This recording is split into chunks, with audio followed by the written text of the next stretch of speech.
The red ships filled the black space around Zephyr Station like angry metal wasps. Commander Alara Voss stood in the control room and watched the enemy fleet move closer.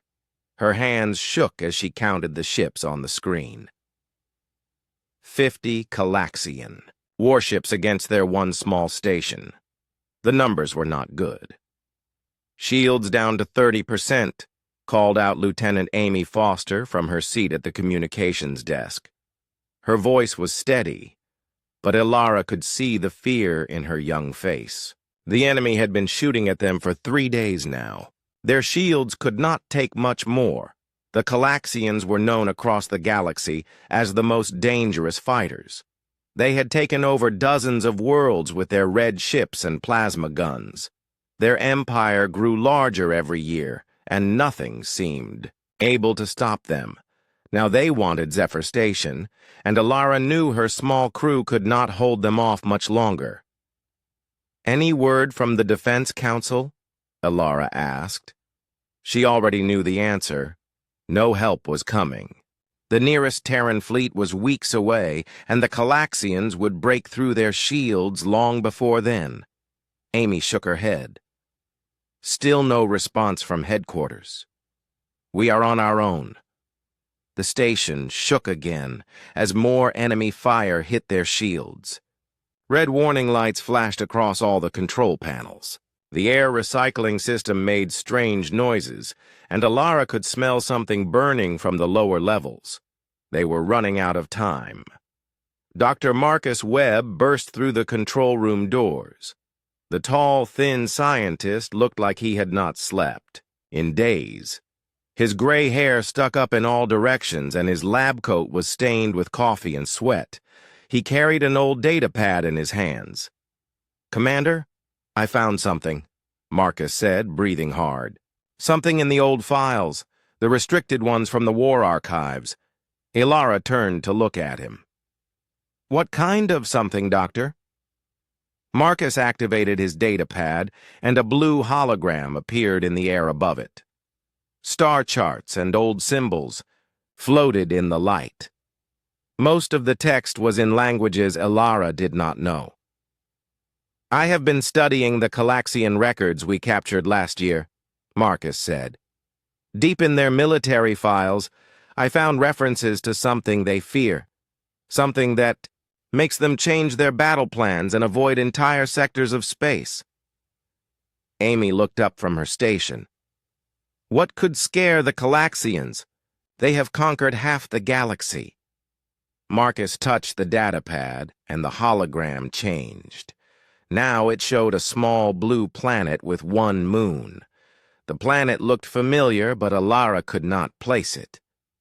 "They fear humans," Marcus whispered. The control room went quiet except for the sound of the computers and the distant rumble of enemy fire. Ilara stared at the blue planet in the hologram. She had heard stories about humans, but most people thought they were just legends. "Humans are gone," Ilara said. "Their world was destroyed centuries ago. Everyone knows that." Marcus shook his head. "Maybe not everyone. The Calaxian files talk about human tactics that made no sense. Strategies that should not have worked, but somehow did. The records say humans fought like no other species in the galaxy. They were unpredictable, creative, and absolutely refused to give up." Another blast hit the station, stronger than before. The lights flickered, and somewhere an alarm started beeping. Ilara could feel the station's structure groaning under the attack. "Even if humans still exist somewhere," Ilara said, "how would we find them? And why would they help us?"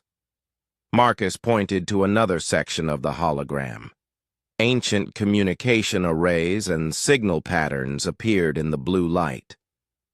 "The old Terran defense files contain something called emergency summoning protocols. It is a way to send messages across impossible distances to reach anyone who might still be listening." Ilara studied the display. The technology looked complex, but their communication system might be able to handle it. The idea seemed crazy, but she was running out of options. You think we can actually contact humans? After all this time?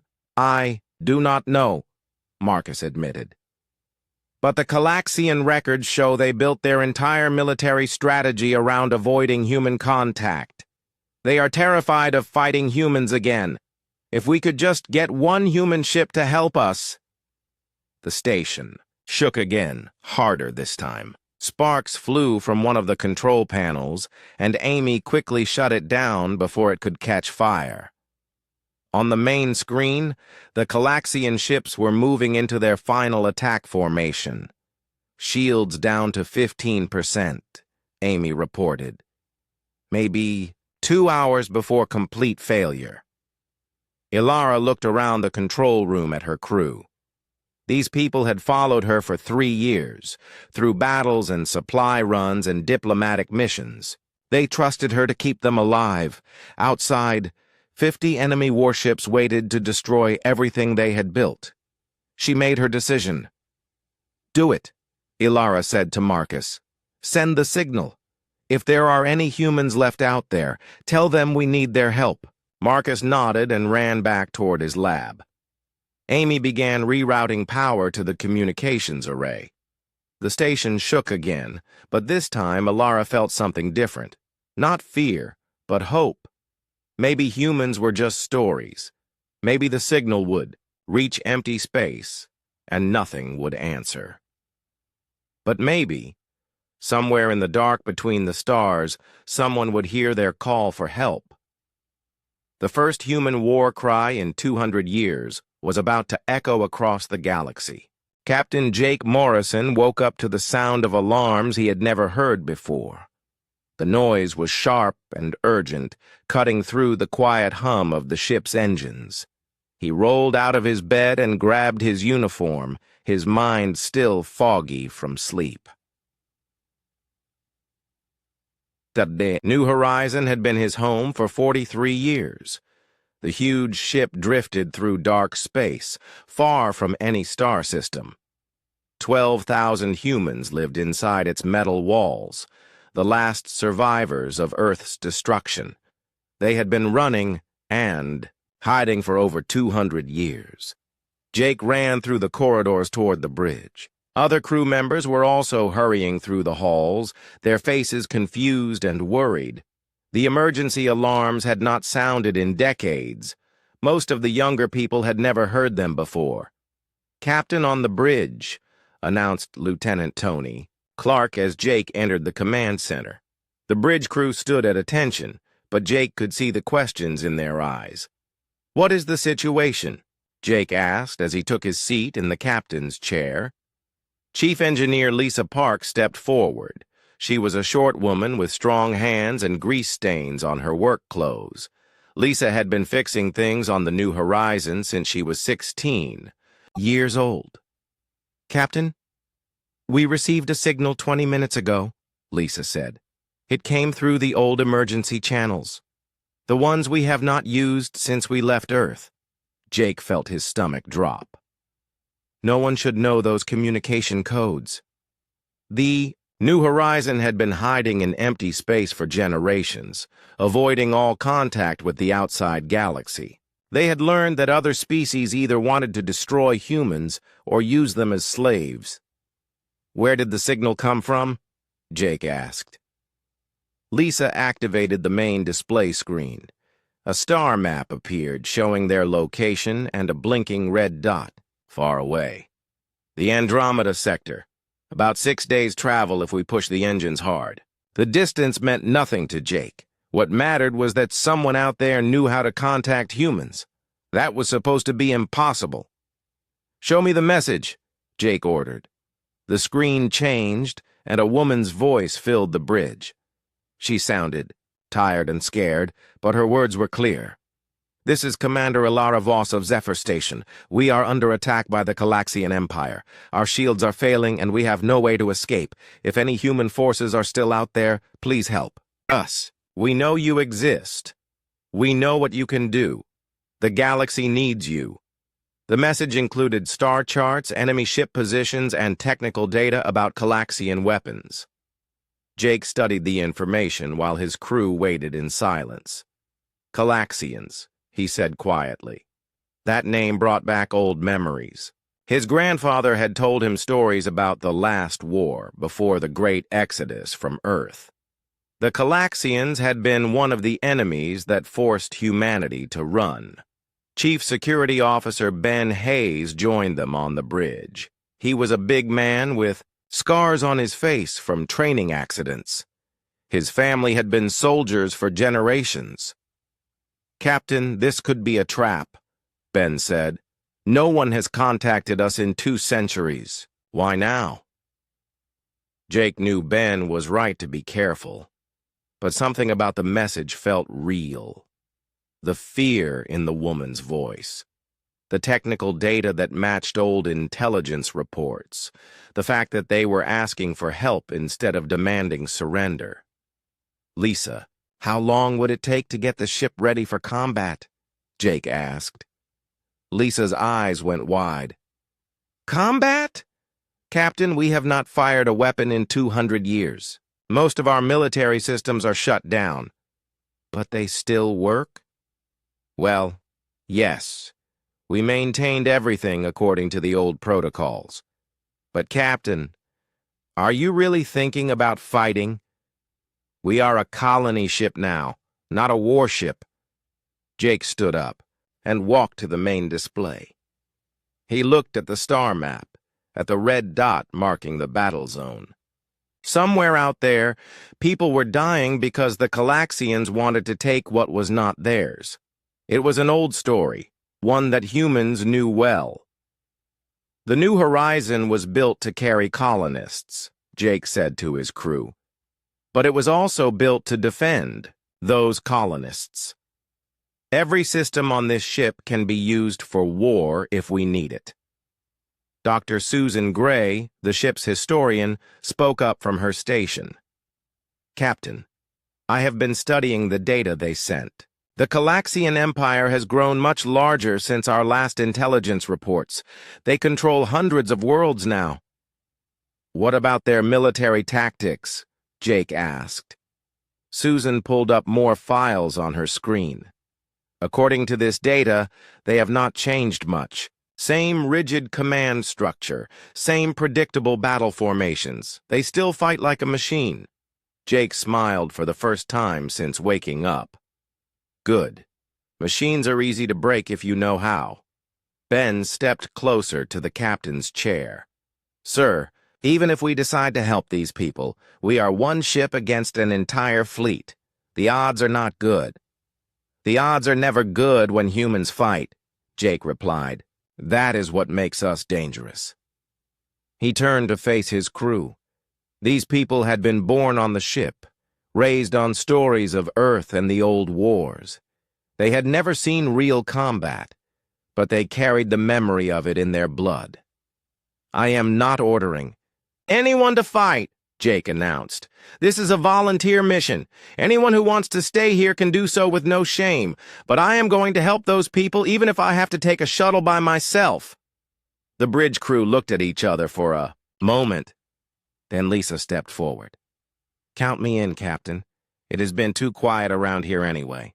Ben nodded. "If we are going to war, you will need security teams." One by one, the other officers volunteered. Jake felt something he had not experienced in years. Pride, purpose, the feeling that they were about to do something important. "Very well," Jake said. "Lisa, start bringing the weapon systems online. Ben, begin combat training for all volunteers. Susan, I want everything you can find about Calaxian weaknesses." As his crew hurried to their tasks, Jake looked at the star map again. The New Horizon was about to become what it was always meant to be.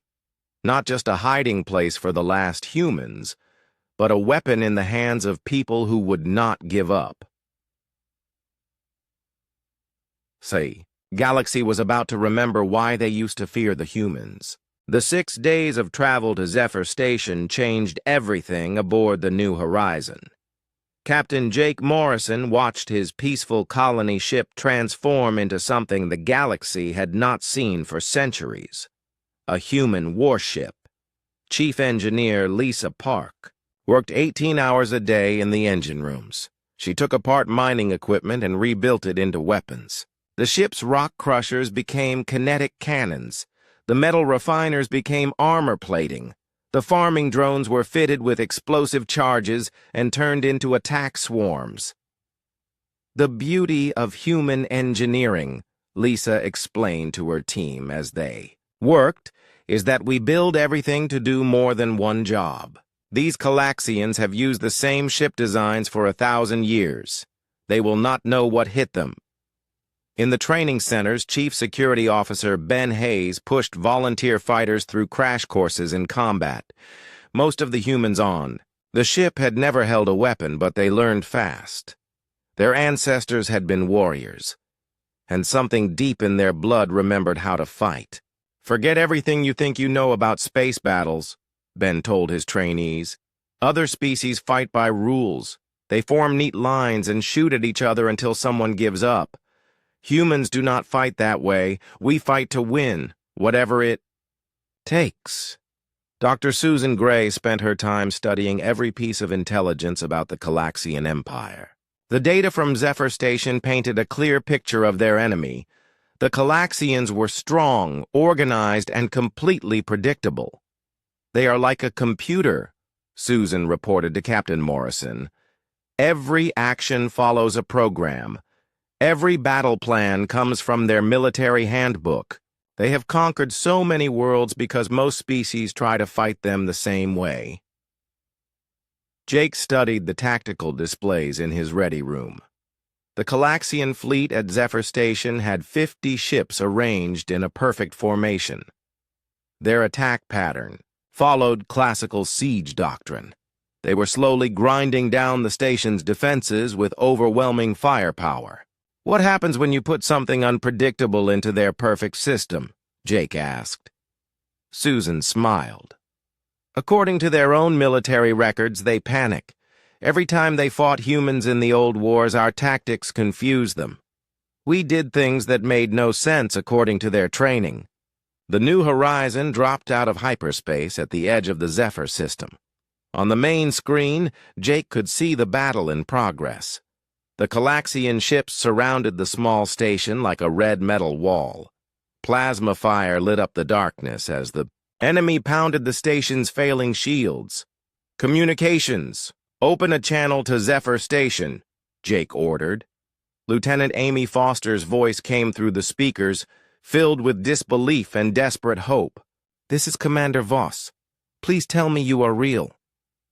"This is Captain Jake Morrison of the human vessel New Horizon," Jake replied. "We received your distress call. What is your current situation?" "Captain, we have been holding out for 8 days. Our shields are down to 5%. The Calaxian fleet has us completely surrounded. 50 heavy cruisers and support ships." Jake looked at his tactical display. The enemy formation was perfect, by their standards. Every ship in its assigned position, following their ancient battle plans. It would have been impossible to break through using normal tactics. Good thing humans did not use normal tactics. "Commander Voss, you just made the best decision of your life," Jake said into the communication system. "Humans do not surrender, and we do not lose. Stand by for combat operations." He switched to ship-wide communications. "All hands, this is the captain. We are about to engage a superior enemy force. They outnumber us 50 to 1, and their ships are bigger than ours. Any sane species would run away." Laughter echoed through the corridors of the New Horizon. Jake smiled. His people understood. "But we are not sane," Jake continued. "We are human, and that makes us the most dangerous thing in this galaxy. All stations, prepare for combat. Show Them what they forgot to be afraid of. Chief Tactical Officer Ryan Cole activated the ship's new weapon systems. The mining drones launched first, spreading out in seemingly random patterns. To the Calaxians, it would look like the humans were scattering in panic. Phase 1 complete, Ryan reported. Drones are in position. Lisa's voice came from engineering. Gravitational manipulators are online, ready to create artificial gravity wells on your command. Jake studied the enemy formation one more time. 50 ships arranged in perfect order, following a battle plan that had worked for centuries. They expected their enemy to fight back in an organized, predictable way. They were about to learn that humans had never been predictable. Execute Operation Chaos, Jake ordered. The New Horizon did not attack the Calaxian fleet directly. Instead, Lisa activated the gravitational manipulators, creating invisible wells of crushing force throughout the battle space. The Calaxian ships suddenly found their navigation systems going crazy as artificial gravity pulled them out of formation. While the enemy struggled to understand what was happening, the mining drones began their work. Instead of attacking the ships, they scattered metal debris throughout the entire battle area. Millions of tiny fragments that became deadly projectiles when the confused Calaxian vessels tried to maneuver. Their formation is breaking up, Ryan reported with satisfaction. They are trying to regroup, but the gravity wells keep pulling them apart. On the communications channel, Jake could hear the panic in the Calaxian command frequencies. Their Admiral was shouting orders that made no sense because the situation made no sense. Their perfect battle plan was useless against an enemy that refused to follow the rules. Commander Voss, Jake said to the station, you might want to reinforce your shields. This is going to get messy. The real attack began when Dr. Susan Gray activated her special weapon. She had studied the Calaxian language and discovered that their military communication system used predictable code patterns. Using the ship's computer, she began broadcasting false orders in perfect Calaxian military language. Within minutes, different parts of the enemy fleet were receiving contradictory commands. Some ships were ordered to advance, while others were told to retreat. Attack formations dissolved into chaos as Calaxian vessels tried to follow multiple conflicting orders at the same time. How do we fight an enemy that does not follow the rules of war? Admiral Kethavar demanded on the Calaxian command frequency. Jake smiled as he listened to the enemy's confusion. You do not, he said quietly. That is the point. The battle that followed became a legend that would be told across the galaxy for centuries. The New Horizon did not fight the Calaxian fleet in any way that made sense to military observers. Captain Jake Morrison had unleashed something that no alien species had ever seen before. Pure human creativity in warfare. Chief Engineer Lisa Park executed the most impossible maneuver of her career. She used the ship's gravitational manipulators to create a web of artificial gravity wells throughout the battle space. The Calaxian ships, designed for predictable space combat, suddenly found themselves being pulled in random directions by forces they could not see or understand. Their navigation computers are going crazy, reported Chief Tactical Officer Ryan Cole from his station. They cannot maintain formation when gravity keeps changing around them. Admiral Kethavar, commander of the Calaxian fleet, stared at his tactical display in growing horror. His 50 ships, arranged in the perfect siege, formation that had conquered dozens of worlds, were now scattered across space like leaves in a storm. His officers looked at him with confusion, waiting for orders that he could not give. What kind of weapon is this? Demanded his tactical officer.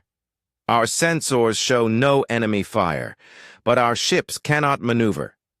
Admiral Kethavar had studied every known form of space combat. He had read the military histories of 100 different species. Nothing in his training had prepared him for an enemy that could change the laws of physics in the middle of a battle. Meanwhile, the New Horizons mining drones continued their deadly work. Instead of attacking the Galaxian ships directly, they filled the space around the fleet with metal debris. Millions of tiny fragments that became lethal projectiles when the enemy vessels tried to move. "It is beautiful," Ryan said with admiration as he watched the chaos unfold. They cannot shoot back because they cannot get a clear target. They cannot maneuver because of the gravity wells. And they cannot retreat because the debris field blocks their escape routes.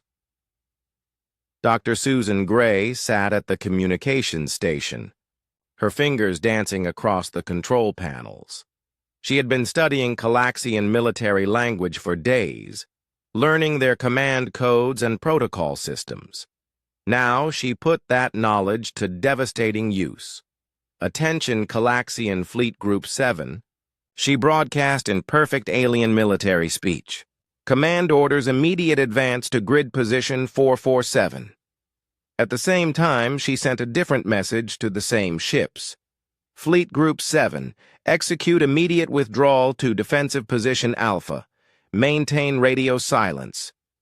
The Galaxian. Commanders received both orders within seconds of each other. Their training demanded absolute obedience to command instructions, but they could not obey two opposite orders at the same time. Some ships moved forward, while others pulled back. The neat military formation dissolved into complete chaos. Admiral Kethvar watched his fleet destroy itself without the humans firing a single direct shot. His rigid military mind could not process what was happening. Every rule of warfare he had learned said this was impossible. "Sir," his communications officer reported with a trembling voice, "we are receiving conflicting orders from Fleet Command. Multiple contradictory instructions on all frequencies." "That is impossible," the Admiral snapped. "Fleet Command follows standard protocol. There cannot be contradictory orders." But there were. Dr. Susan Gray had turned the Galaxians' own communication system into a weapon against them. Their predictable military language, designed for perfect clarity and obedience, became a trap when someone else learned to speak it. Captain Morrison watched the enemy fleet tear itself apart and felt no satisfaction. This was not about revenge or conquest. It was about protecting innocent people from bullies who thought their strength made them invincible. "Commander Voss," he said over the communication link to Zephyr Station, "are your people safe?" "Safe and amazed," came the reply. "Captain, what you are doing should not be possible. How are you defeating 50 ships with one vessel?" "We are not defeating them," Jake explained. "We are letting them defeat themselves. The Galaxians built their entire military system on the idea that everyone fights the same way. When you face an enemy that breaks all the rules, their perfect system becomes their weakness." The turning point came when Ryan Cole activated the New Horizons' final surprise. The ship's main communication array, designed for long-range colony coordination, began broadcasting something that broke the Galaxian minds completely. Pure randomness, mathematical sequences that followed no pattern, music that violated every principle of harmony, strategic data that seemed to be complete nonsense but contained hidden information that changed every time someone looked at it. To the rigidly structured Galaxian minds, it was like trying to solve a puzzle that rebuilt itself with every attempt. "Make it stop," Admiral Kethvar whispered as he stared at the incomprehensible data flooding his screens. His tactical computers crashed, trying to analyze information that made no logical sense. His officers sat frozen at their stations, unable to process input that their structured minds could not categorize. For the first time in his long military career, The Admiral felt something he had never experienced before: complete helplessness. He had been trained to handle any battle situation, but the humans were not fighting a battle. They were creating chaos, and chaos could not be defeated with military tactics. "All ships," he finally ordered, his voice barely steady. "Cease combat operations. Begin immediate withdrawal from the system."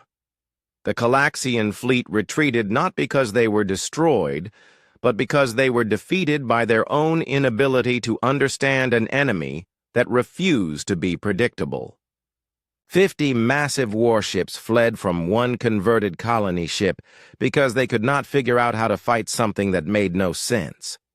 Captain Morrison watched the red ships disappear into hyperspace and allowed himself a small smile. The battle was over, and not a single person had died. Sometimes the best victory was the one where nobody had to be killed. "All stations, stand down from combat alert," he announced to his crew. "Well done, everyone. I think we just reminded the galaxy why they used to respect humans." But the real work was just beginning.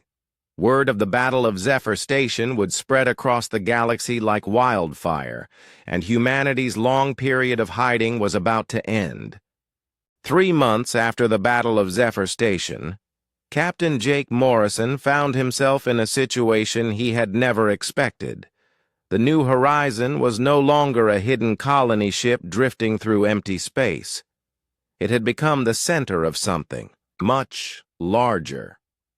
Ships from dozens of different species filled the space around Zephyr Station.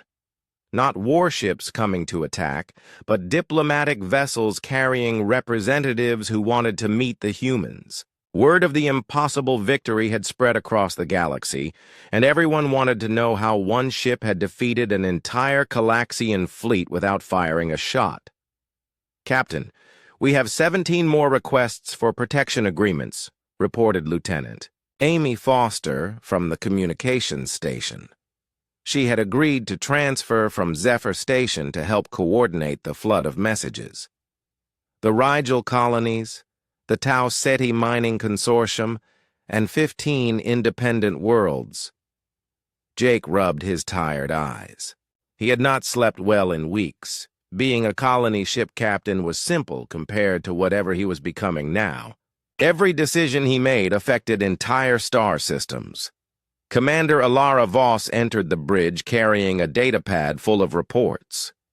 She had become his liaison officer, helping him understand the complex politics of the galaxy. Her own people had voted to join what the news services were calling the Terran Protectorate. "The Galaxian Empire sent another diplomatic message," Ilara said. "Admiral Kethvar wants to arrange a formal meeting to discuss what they call new strategic realities." Jake almost laughed. 3 months ago, the Galaxians had been ready to destroy Zephyr Station. Now they wanted to talk. The same admiral who had fled from one human ship was asking for negotiations. "What does he want?" Jake asked. According to the message, they want to learn human tactical methods. In exchange, they are offering to cease all aggressive expansion and provide military support for Protectorate worlds. Dr. Susan Gray looked up from her station, where she had been studying diplomatic protocols from across the galaxy. "Captain, I have been analyzing the political situation. What we did at Zephyr Station has created a power shift that nobody expected." She activated the main display, showing a map of local space. Different colored zones showed the territories controlled by various empires and federations. For centuries, the smaller species have been caught between the big empires. They had to choose which powerful neighbor to serve or face conquest. "And now?" Jake asked. "Now they have a third option. The Protectorate offers protection without conquest. We defend their independence instead of taking it away." Chief Engineer Lisa Park joined them on the bridge, her work clothes still stained with grease from the engine rooms. She had been working around the clock to convert more of their systems for defensive operations. "Captain, I have finished the modifications to our shield generators," Lisa reported. "We can now project defensive barriers large enough to protect entire space stations. If we deploy more ships like this one, we could defend whole star systems." That was the problem, Jake realized. Everyone wanted him to build a fleet, to become an admiral commanding dozens of ships. But humans had been hiding for 2 centuries. The New Horizon carried the last 12,000 members of their species. "Lisa, how many ships could we actually build?" Jake asked. "With the industrial capacity we are setting up at Zephyr Station, maybe 10 ships in the first year. But, Captain, we would need volunteers to crew them, people willing to leave the safety of the New Horizon." Jake was not surprised when Ben Hayes spoke up from the security station. "Sir, I have over 3,000 volunteers already. People want to serve. They want to protect others the way we protected Zephyr Station." The idea both excited and terrified Jake. For generations, humans had focused on survival and hiding. Now they were talking about spreading across the galaxy again, but this time as protectors instead of refugees. "There is something else," Ilera said quietly. "The Galaxian Empire is not the only aggressive power out there.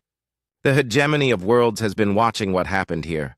They see the Protectorate as a threat to their expansion plans." Jake studied the star map again. The hegemony controlled hundreds of worlds in the galactic core. They were even larger than the Galaxian Empire, and they had been conquering new territories for over 1,000 years.